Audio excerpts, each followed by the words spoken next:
Hello, everyone, and welcome back in for another edition of Palmetto Playbook. Probably a festive edition this time. I'm Alan Marcus Harder, the 5 p.m. and 5:30 p.m. producer here at WMBF News. And I'm TJ Turner, a digital content producer here at WMBF. And we do have a festive set. We're definitely in the Christmas spirit. Alan Marcus got a little surprise over there on the sweater.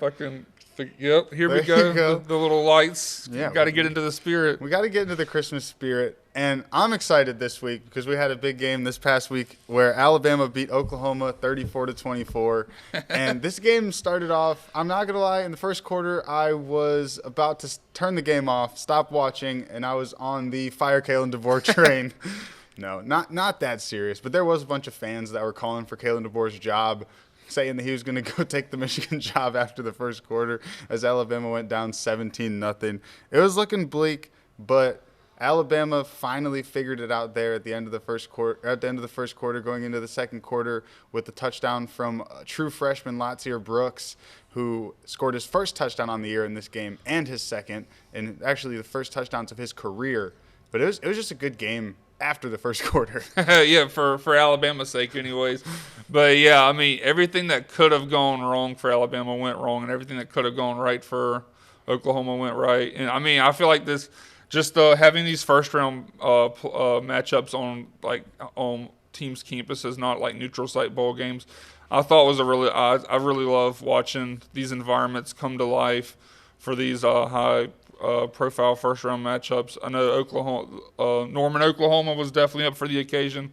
I like the special light show, the light show they had before the game and everything. But, yeah, I mean, it was a testament to Alabama to come back from 17-0, especially in a tough environment like that, showing that they belong and, yeah, punching their ticket to the next round.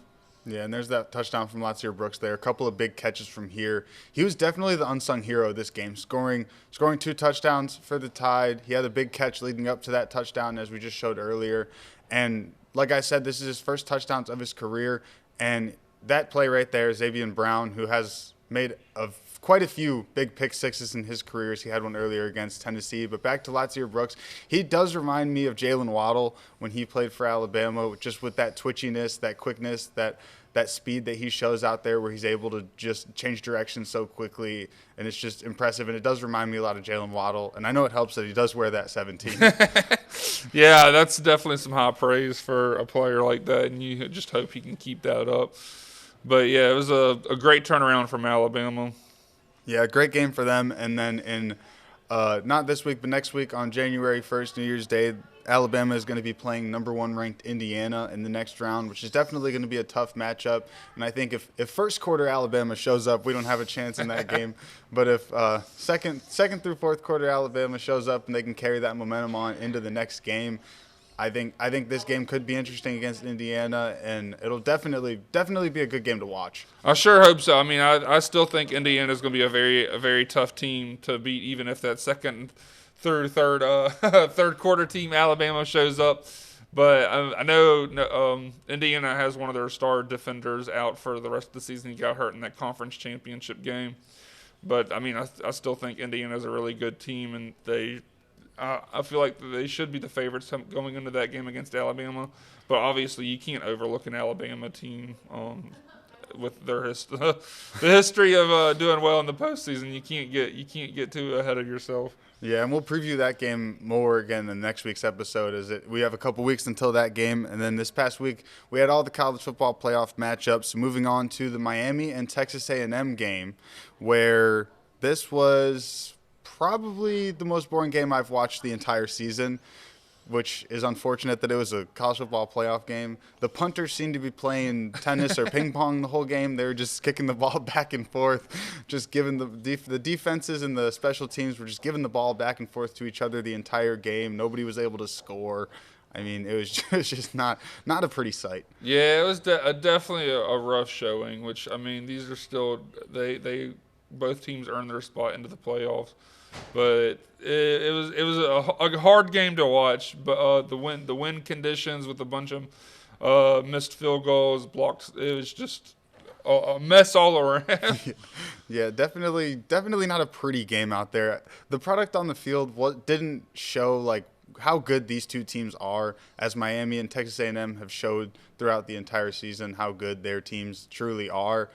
And I just think it's unfortunate that this is how the season ends for Texas A&M, and this is how the playoffs start for a team like Miami. Granted, you get the win and you can carry that on into next week, but you hate for this to be the game leading into that. And Malachi Toney there, as you see on that return that he almost took back for a touchdown, he has been probably the best player on this Miami team throughout the entire year. As a true freshman, he scored the lone touchdown in this game, and he has definitely been a very, very bright spot on that Miami team all year. Yeah, I mean, just have a player like him to step up, especially in a game like this where there was a lack of offense on both sides of the ball for Miami and Texas A&M. You always, especially in these big games, you need a player to step up like that, and it's great to see a freshman do that for Miami. So they should be set for years to come if they get the pieces around them. Yeah, and it'll be interesting to see in this next round as Miami moves on to play against Ohio State. It'll be interesting which Carson Beck we get, because he does have the history of disappearing in big games, and this game against Texas A&M in the playoff was no different for him, as he did not put up many stats at all. I want to say he had around 100 yards on the entire game. I know he had less than 200 yards on the game, but it just seems like he does some sort of disappearing act every single year in big games. He did it at Georgia. Georgia fans weren't mad when he left, and he's done it in a few games at Miami. You think back to that Louisville game where I believe he threw 4 interceptions to lose that one. Granted, he played well the rest of the season, but it just seems in big games Carson Beck has the tendency to disappear. Yeah, he'll definitely need to improve if they have any shot of beating Ohio State. They're another one of those teams that they've looked one of the best teams the entire season. Well, they were number one until they lost to Indiana in the conference championship game. It's a very tough test for them, so they gotta make some improvements quick to get the offense going again. Yeah, that'll definitely be another interesting one to watch. And I think if Carson Beck and this Miami team plays like they did this week, they're going to get run off the field by that Ohio State team. Yeah. And then moving on to Ole Miss and Tulane. This game went sort of as expected. Ole Miss running away with it, 41-10 in this one. I think this is kind of what we expected coming into this game. Yeah, I mean, Ole Miss got off to a quick start. I mean, I will say for Tulane's offense, anyways, they were putting drives together, but every time they got in the red zone, they just made mistakes, and Ole Miss capitalized on it. Obviously, they didn't score until much later in the game. But yeah, it was, I mean, a great performance from Ole Miss, especially with all the talk around the whole coaching situation with Lane Kiffin leaving and Pete Golden stepping in. I know the fan base immediately embracing Pete Golden as their head coach, getting a loud applause once he was on the field. But yeah, it was a great performance from Ole Miss. Yeah, to start that game off, like you said, that Tulane was putting together drives. Tulane answered that first drive from Ole Miss with the drive of their own. They got down inside the red zone, had a chance, and then threw that interception, as you guys saw a little bit earlier on the screen. But it looked like they were going to make the game 7-7, and it was looking like it was gearing up to be a good game between kind of a David versus Goliath matchup of sorts.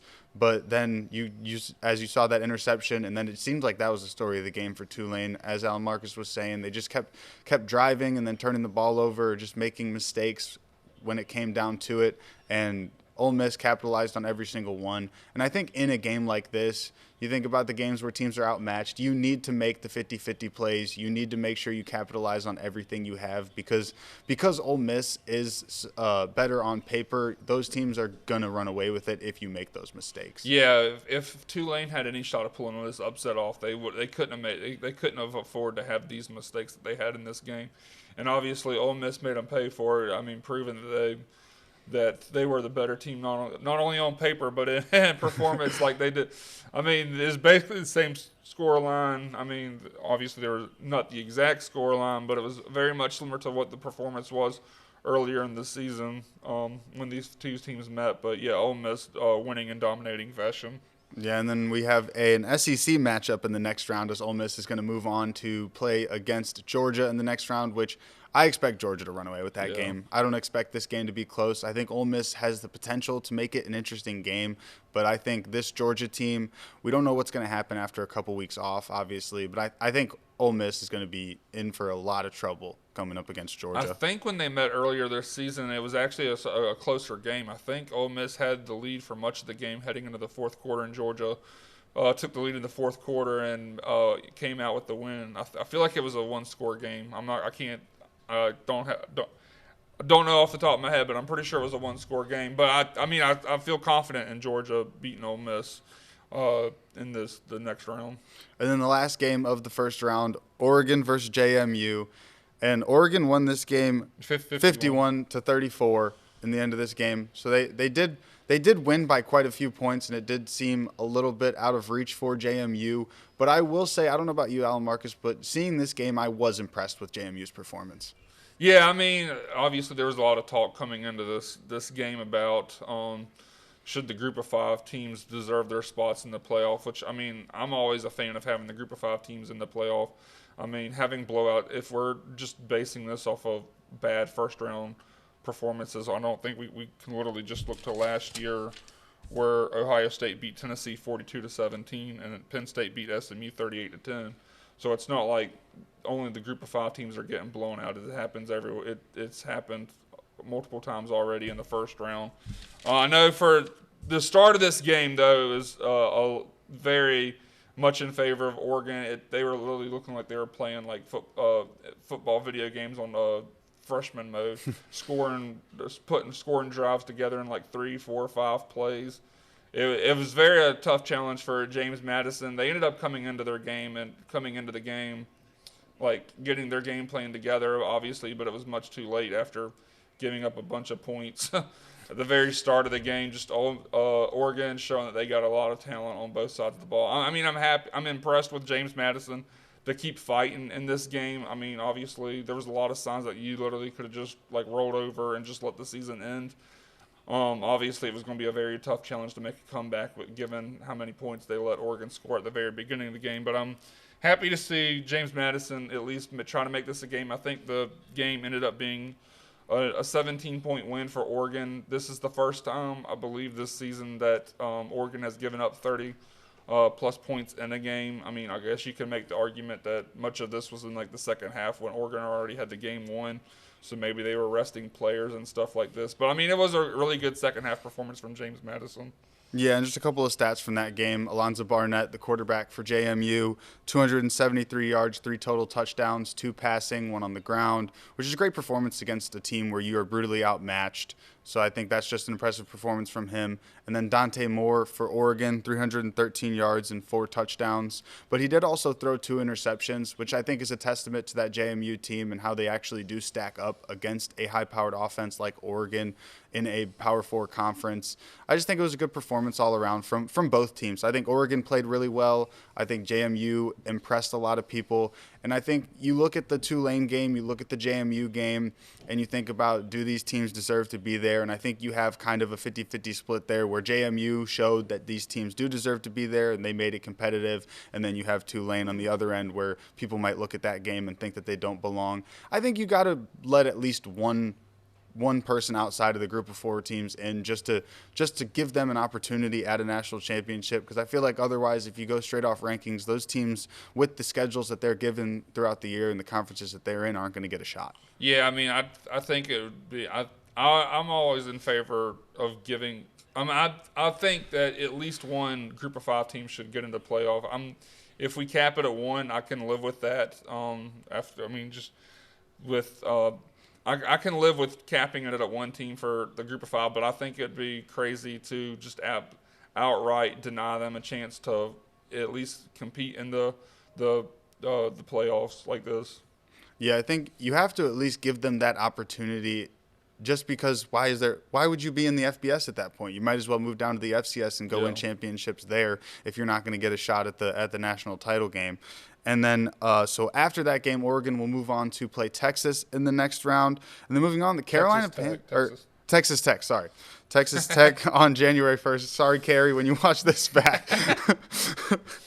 But they'll play Texas Tech on January 1st in the Orange Bowl. And then these next rounds are bowl games. I think they should be played on home field advantage. I don't think so you get a bye game. You get a bye week if you are one of the top 4 seeds. So you're telling me you get a bye week and then you're not granted home field advantage? I feel like that's kind of a disadvantage for these teams because they get an extra week of rest and they don't get a game on home field. So I feel like those teams that win that get those top 4 spots, I think they should get a home game in the playoffs. Yeah, I mean, I think what we've seen these past 2 years with the expanded playoff to 12 teams, I think all of these home games have been really important for the home team, and I think the top 4 seeds deserve that.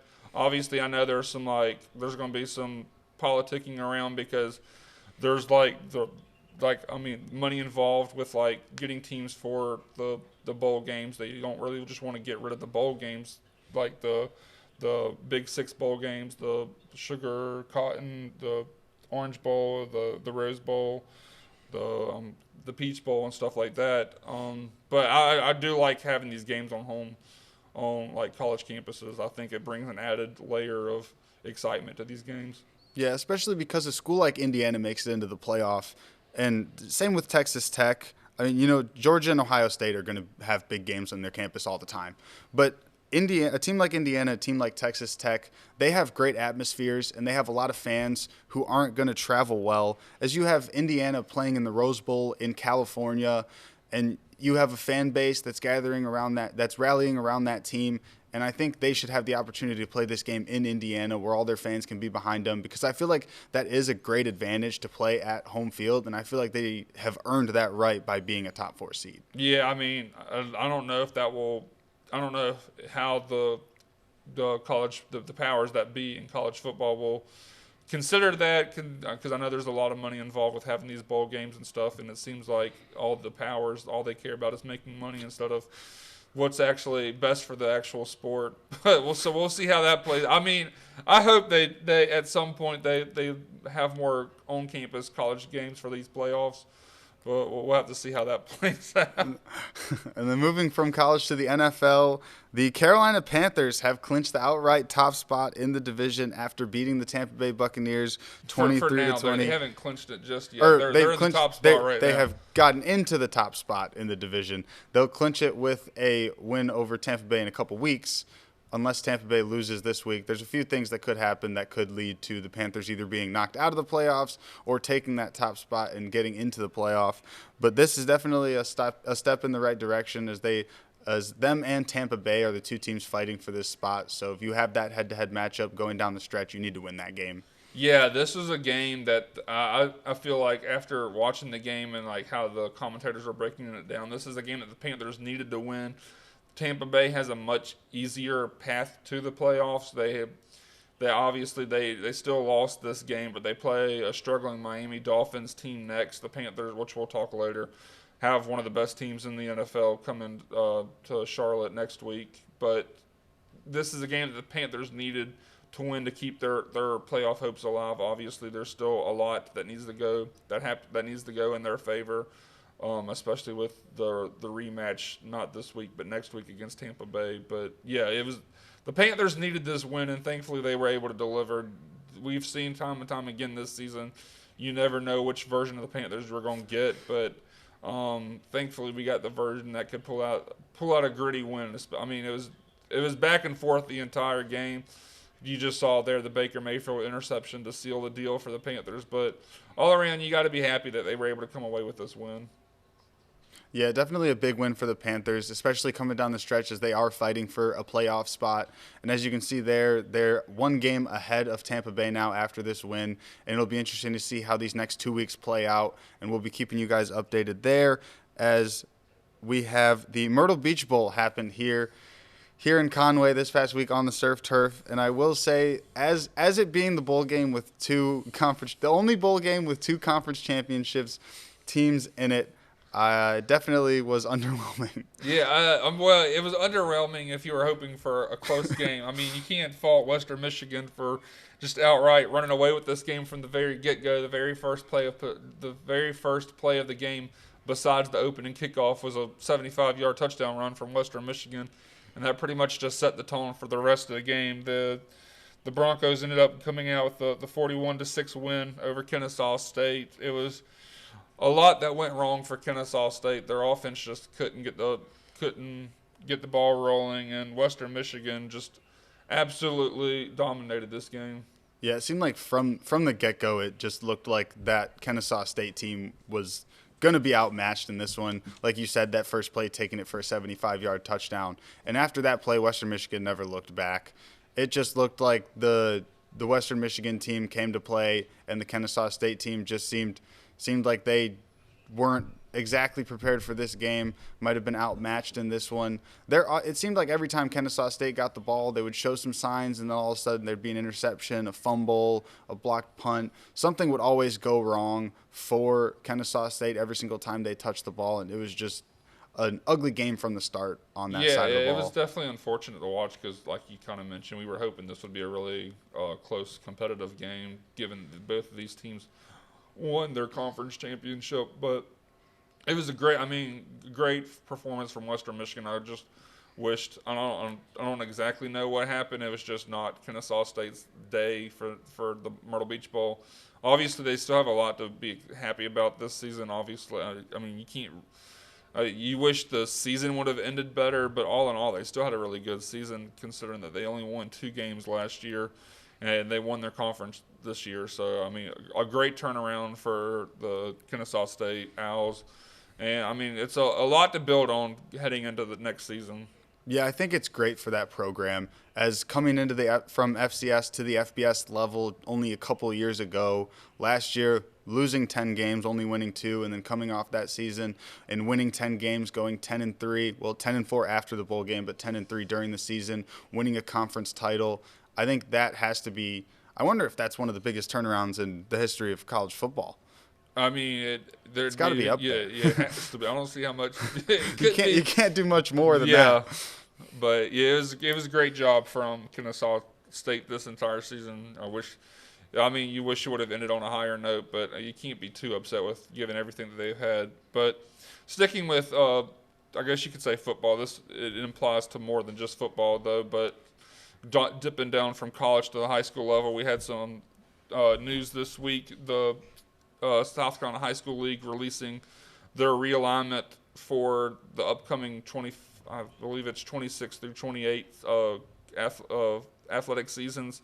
It's something that the high school league does every 2 years to realign stuff. But we've seen some noticeable changes. I know one of the most notable changes is the Class 5A, like so-called beach regions with all 6 Horry County schools with Carolina Forest, Socastee, Conway, St. James, North Myrtle Beach, and Myrtle Beach. That's going away. Carolina Forest and Socastee is staying in 5A, but Conway, St. James, North Myrtle Beach, and Myrtle Beach are all moving back down to 4A.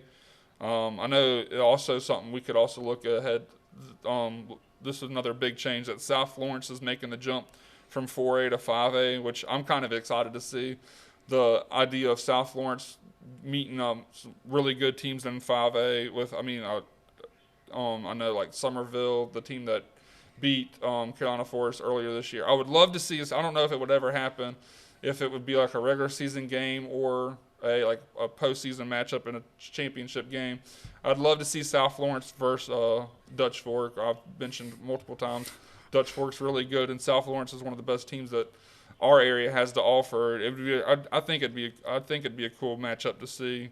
I'm trying to dipping down. I know a notable change for just like statewide interest. 4A, Irmo is moving down from 5A to 4A. Irmo is another really good team. They've made state championship appearances in the 5A. And then dipping down to 3A, we have Hartsville and Darlington moving from 4A to 3A. Aner staying where they're at. Atlantic Collegiate moving from 2A to 3A. And then you still have Georgetown, Marlboro County, and Loris in 3A. But I know Hartsville, I feel like Hartsville should be a team to watch for in 3A. They were really good. They've been historically good. They've been pretty good in 4A. I think Hartsville can do well in 3A. Also, for statewide interest, I know we have Camden in 3A. I can't remember if they were already in 3A or if they moved down from 4A. But I know another big talking point is Oceanside Collegiate, one of the probably the best teams in the state, regardless of classification. Given that I think they're recruiting.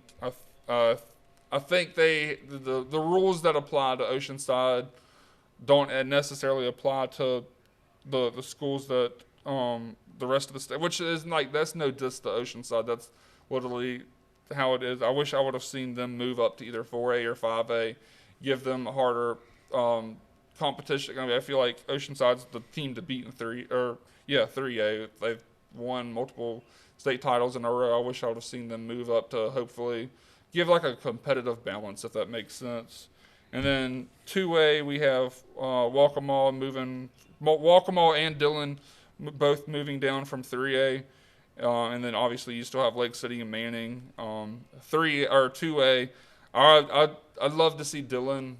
I think Dillon is going. I think Dillon can compete in 3A.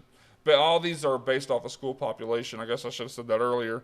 But I think Dillon will really thrive in the 2A level. They were already a really good team in 3A. I think 2A, Dillon will definitely be a team to watch. And then you also have Newberry for statewide interest. I think they've dropped down from 3A to 2A. They'll definitely be a team to watch. And then we have some changes in 1A. Kingstree, Mullins, and Marion. They were all 2A schools. They're dropping down to 1A.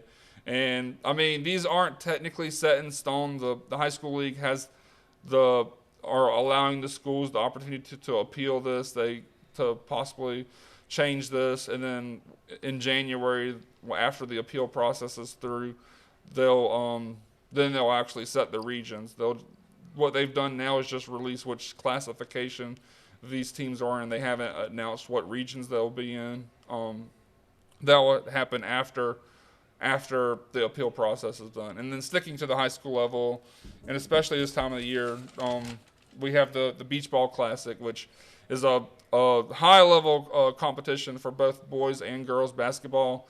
There's been over the years, there's been a lot of NBA-level talent that's played in this tournament. Both and the boys and the girls were level. I believe Asia Wilson played in it one year, and then obviously for the men's or the boys' side, you have a lot of talent that I couldn't even.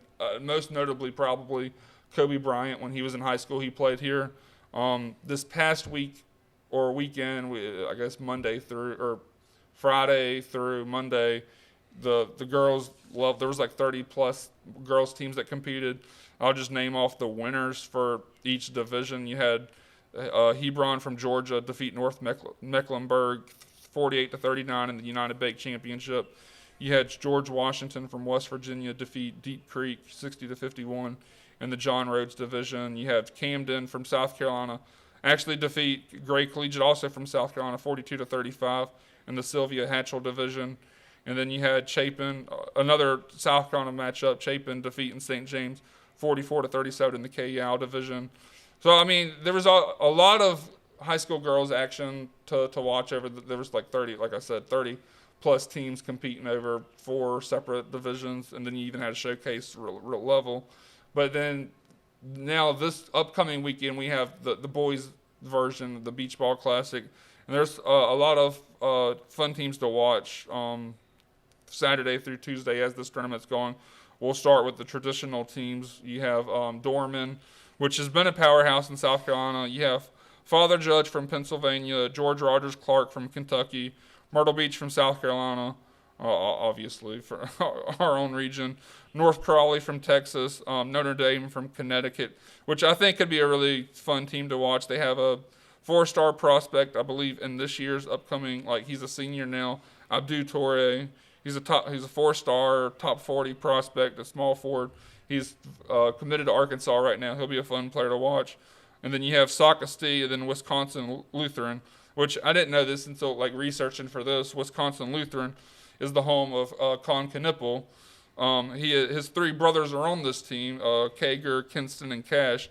So they'll be a fun team to watch. Obviously, we'll talk about Con Knipple in a few other minutes once we get to the Hornets. But Yeah, I think there'll be a team to watch it in the traditional bracket, and then we also have the prep side of things, where we have Balboa from Florida, Blue Ridge from Virginia, Bella Vista Prep from Arizona, Huntington Prep West Virginia, Moravian Prep from North Carolina. They're one of the best teams in North Carolina.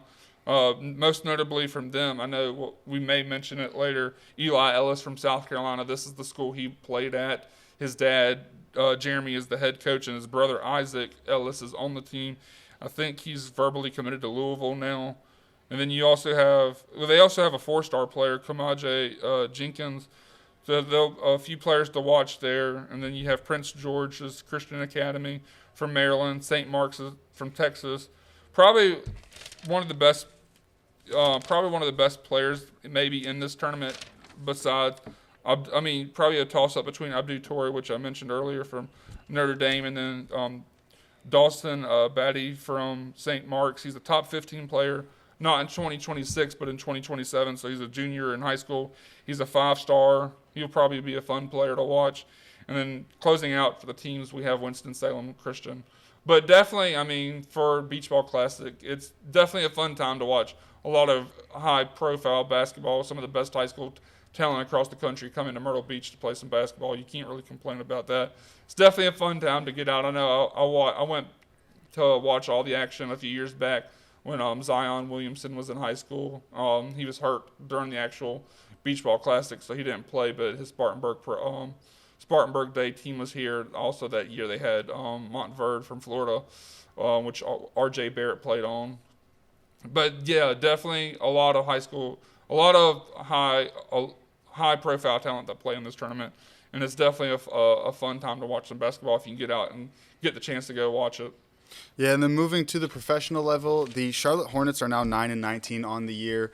And as you're talking about Konkanippel's brothers playing in the Myrtle Beach Classic tournament, he has been putting on a show in the NBA this season, as he is coming up on averaging 20 points a game in the NBA, which in your rookie year, as a player, is just a great achievement to have. But in your rookie year is just a great milestone to hit, that 20-point mark, as he's currently at 19.4 points a game.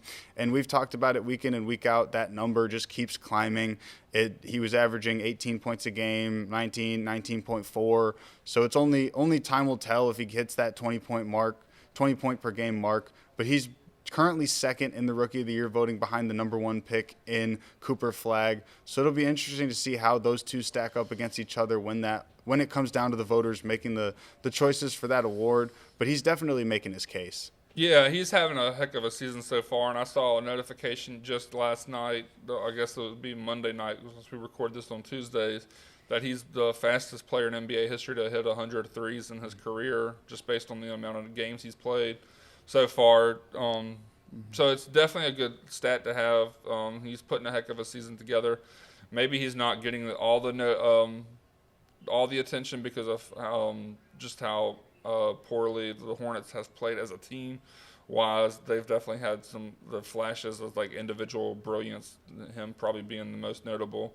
But I guess just when you're talking about like national attention when it comes to these awards, maybe people are overlooking the Hornets because of just that poor record so far. But he's definitely doing. He's having a heck of a career so far.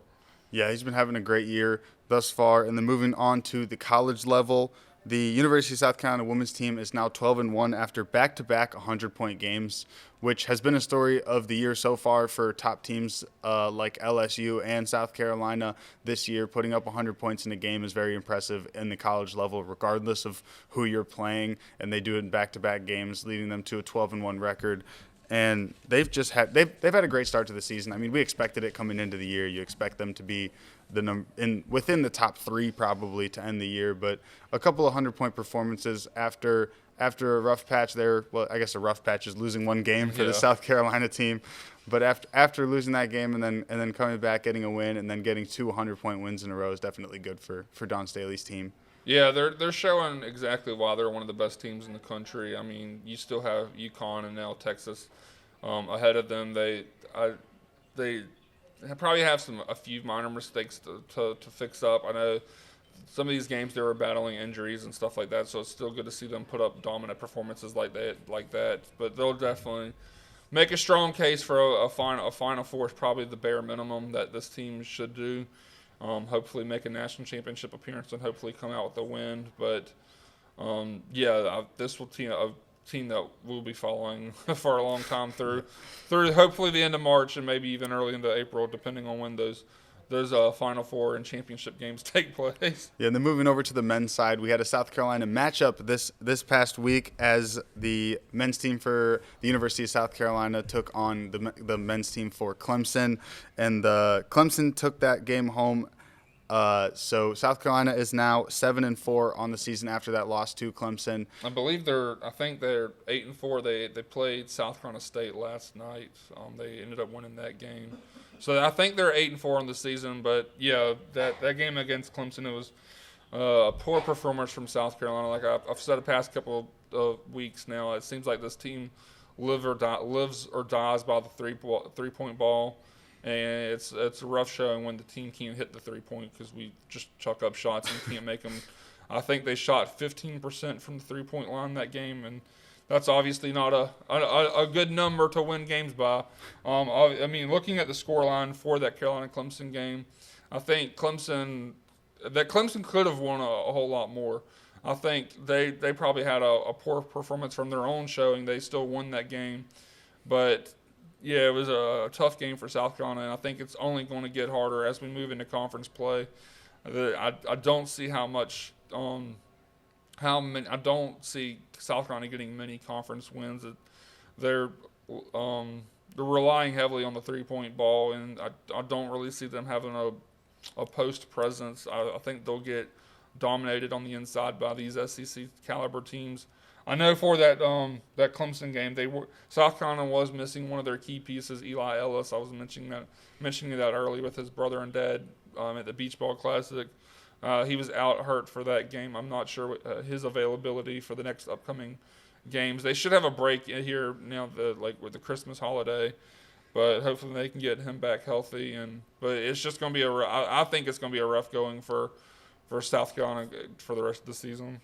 Yeah, and then moving on to the other side of that game, you have the Clemson men's team, who is now 10-3 on the year after that win over South Carolina and another win over Cincinnati. They've been off to a great start, and you expect this Clemson basketball team to be in I would say probably a Sweet 16 to Elite 8 game at the end of the year is probably what they're looking at right now as their end goal. They should. I feel like the Sweet 16 is definitely within grasp for them. They could have made it there last year. They were upset in that first round of the tournament. They've proven to be one of the best teams. Well, I guess not one of the best. They've proven to be the best basketball team. Men's side. I guess I should put it that way before we get carried away and people start clipping this and stuff. The men's team in the state for the past several years now. It's a testament to what Brad Bromell is doing up there in Tiger Town. But yeah, as far as looking ahead for the rest of the season, I think Clemson is in the best position for men's wise to make a run. Yeah, and then moving over to Coastal Carolina, and the conference matchups are going to start for the ACC and the SEC coming up in the next week or two. For those teams, they're going to start. And for the Sun Belt for Coastal Carolina, the men's and the women's team have both played their first two Sun Belt matchups. As the men's team split those, they had a win over Old Dominion by 2 points, close win there against Old Dominion, and also a loss to the rival App State, which was not a close game. App State ran away with that one. And so the men's team is now 7-6 on the year, which I think is definitely better than we had expected. As we say it every week, but they won 10 games last year. We'll continue to harp on that, but as long as they can continue to improve and continue to show that they're better than they were last year, I think that's all you're asking for at this point. I think they're also another team that played very recently before we put this rundown together. I believe they're 8-6 now after a close win over St. Joseph's, and I believe it was I think the game was in Philadelphia, a tough game for the Coastal men's side, but they came out with a win from there. But yeah, all you can really ask for at this point is I don't think we can get ahead of ourselves and competing for Sun Belt titles just yet. There's a lot of that needs to be rebuilt here in Conway when it comes to the men's basketball side of things. But it's definitely a positive sign as we keep seeing them put together wins. Especially after only having 10 last week, Yeah. or last year, not last. Yeah, I think as close as that men's team can be to that 500 mark is probably what we're looking at for that Coastal men's basketball program, is just trying to get close to that 500 mark, keeping those wins and losses around equal with each other, and just stacking on top of those wins and trying not to tally up losses in succession, as long as they can get just kind of stack together wins and try to keep those wins and losses at bay. Yeah, I mean, I don't see them being one of the top tier teams in the Sun Belt this year just yet. But if we can, hopefully we can stay middle of the pack, middle of the road. Hopefully, I mean, I feel like that's something to hopefully achieve for the Coastal men's side. Obviously, you want to be better. You want to be one of those top teams. I don't think it's realistic just yet. We got a long road of rebuilding, and hopefully we have the right guy to do that here in Conway. Yeah, and then moving over, sticking in Conway with the women's side, is they dropped their first two games. The men's team splitting their first two games in conference play. The women's team dropped both of their first two in conference play. I know the women's team has a lot higher expectations than the men's team does this season, so it'll be interesting to see how they bounce back after this rough start. Obviously, it's only the first two games, so there's a lot of season left to go, but it'll be interesting to see how they stack up in the Sun Belt. Yeah, I mean, I still think they're in a really good position to compete for the conference championship. Obviously, just having those two losses to start isn't going to help things. But I think the women's team have shown that their ability to adjust and to readjust and keep on going. I think they'll still be a strong team for the rest of the season. Yeah, and then looking ahead to next week, we've got some bowl games. We've got a big game for the Panthers, as we were talking about the Panthers playing one of the best teams in the NFL next week, as they stack up against the Seahawks, who are 12-3. The only good thing about this game is that the Panthers are playing at home, where they have been much better, but it doesn't look great if you look at the records. The Panthers are 5-2 at home, which looks great, but then you look at the Seahawks, who are 6-1 in away games. So it'll definitely be interesting to see if the Panthers can use that home field advantage. This kind of feels very similar to that game earlier in the season where they played the Rams, who are one of the premier teams in the NFL, and they came away with a win in that one. So it'll be interesting to see which Panthers are going to show up this week. Well, we'll never know. I mean, I think this is obviously a very tough opponent for the Panthers to face down the stretch. If I were to be a betting man, I would say the Seahawks would win this one. But you never know with the Panthers. Maybe we'll get another surprise from them, which, I mean, that would help things a lot, especially as they fight for the playoff spot against the Buccaneers.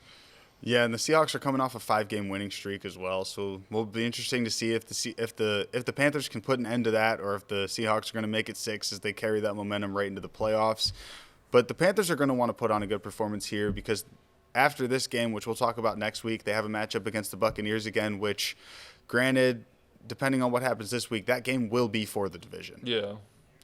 And then moving on, we've got a couple of bowl games as well, as Clemson versus Penn State are playing in the Bad Boy Mowers Pinstripe Bowl, which is not where anybody thought they were going to be at the end of this season. And it's just crazy to see these two teams in the Pinstripe Bowl at the end of the year. Well, yeah, if that sponsor is the Bad Boy Mowers, I think that's aptly named for two teams that heading into this football season were probably projected to be playing for a national championship.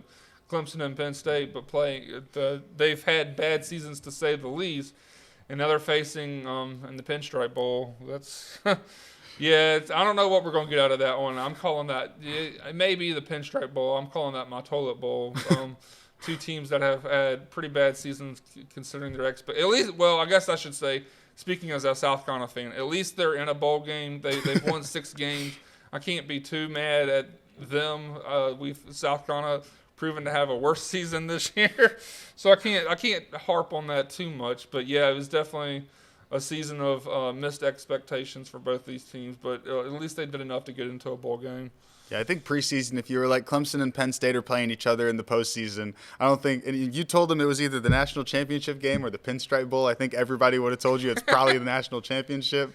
But given the crazy roller coaster of a year it was for both of these programs, for Dabo Swinney on the Clemson side, and then a Penn State team who James Franklin was looking like he was going to coach them to potentially a national championship run through the first 3 games, and then you have that close loss to Oregon, and then all of a sudden it was all downhill from there. Yeah, I mean, the losses to UCLA, I think they lost to Northwestern as well during that stretch. And, I mean, obviously, James Franklin's not even there anymore. He's took the Virginia Tech job, and I believe, was that the team? I think Matt Campbell is the Penn State coach. I don't think he's going there from yet. Iowa State. Yeah, but both of these, I mean, it's a testament to, I mean, just making something out of this season. Obviously, it's not what anyone was expecting coming to this season, but they were still able to do enough to get to the postseason, which, I mean, should be. I mean, obviously, it's much. Their goals are much higher than just making it to a bowl game. Just the caliber of both of these programs, but at least they were able to do that. But hopefully they can build on it. Have better seasons next year. Yeah, and then we've got a team from the Carolinas playing in the Military Bowl on Saturday against Pitt in East Carolina, taking on a Pitt team who had a shot at the ACC title throughout the entire season. It looked like they were within striking distance of making it to that ACC title game all the way up until the last couple weeks. Yeah, this will be a very tough opponent for East Carolina. I think Pittsburgh should have the upper hand in that game, just like you mentioned, being one of the best teams in the ACC through the regular season. I mean, until the ACC turned into chaos and everyone just decided they didn't want to play in the conference championship by losing games.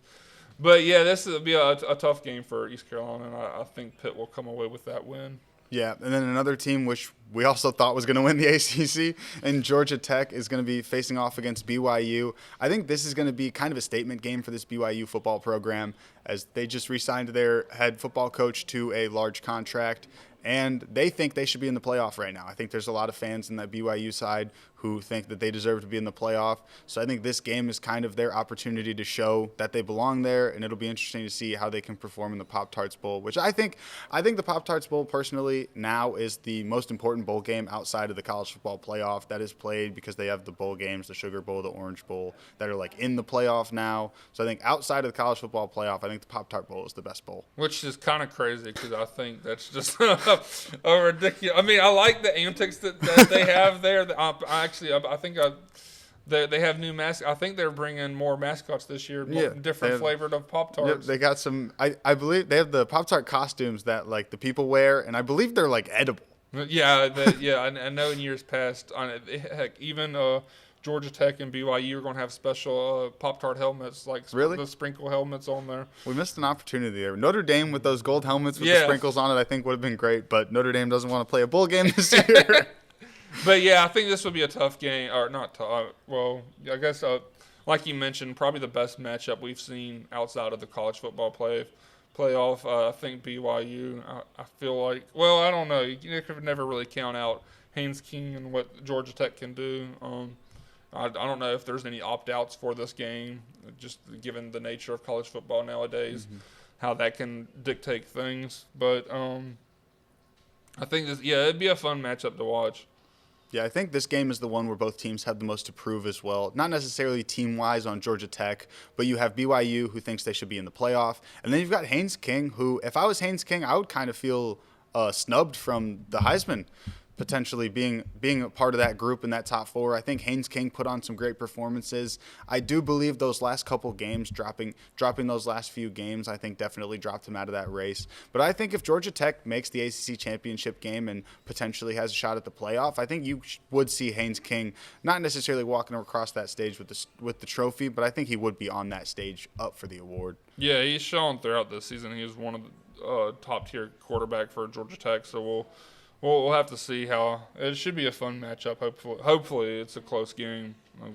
You never know nowadays, but hopefully. I just love bowl season. You never know what's going to happen. You've got the Duke's Mayo Bowl. They dump I think it's a gallon of mayonnaise on the coach that wins. We had the Potato Bowl yesterday on Monday, like French fries or something like that. Yep, you've got Potato Bowl, Pop-Tart Bowl. mayonnaise bowl. You got. I think bowl games are just fun, and I think we need to get back to to doing the more fun bowl games. And I do like that bowl games are a part of the playoff because I know it's a big ploy for money and everything going on in the playoff. But you've got like the Orange Bowl, all the different trophies. You've got all the different antics. You've got edible life-size Pop-Tarts. You've got the Xbox Bowl. I forgot the Xbox Bowl that we had the week before. They had Master Chief from Halo deliver the trophy. Yeah. I believe he did the coin toss. He did the coin toss, delivering the champion the trophy on a Warthog, one of the vehicles from Halo. Yep. I think the holiday season is just great. You've got bowl games, you've got life-size Pop-Tarts, Christmas trees, light up South Carolina sweaters. There's just good stuff going on all around. Hopefully, everything going on the football field is just as good as all the festivities around it. But yeah, that's gonna wrap it up here for today. And happy holidays to everybody watching. And we'll see you guys here next week to recap all of the fun bowl games and festivities going on. We have a lot going on this week, and we'll break it all down next week. But until then, just Merry Christmas and Happy Holidays. And we'll see you here back next week.